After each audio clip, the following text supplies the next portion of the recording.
Ang opening talaga natin, ang grand opening natin sa Quezon City. Magkita-kita tayo sa June 2, araw po ito ng linggo. So, ayan, yung address po, sa Visayas, sa likod lang po tayo ng yung Era University.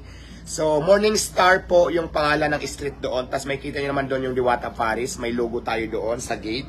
So, malaki yung banner natin doon ng Diwata Paris. Kung gaano kagandang ating parisan sa Quezon City branch. Nabubuksan na natin this coming Sunday, June 2. Yung kahapon, nagpalaro ako, di ba? Nagpa-games tayo, so maraming nanalo ng cash. At hindi lang yan, maraming salamat doon sa nagbigay ng rice, ang Vita Rice. Maraming salamat po sa inyo. So, ayan, patuloy lang tayo. Ito pa rin ang ating mga pangarap sa buhay. So, laban lang tayo. So, natin papakinggan yung mga bashers. Wala naman yung maidudulot sa atin na mabuti, di ba? So, ignore your basher. Don't mind your basher. Ganun lang.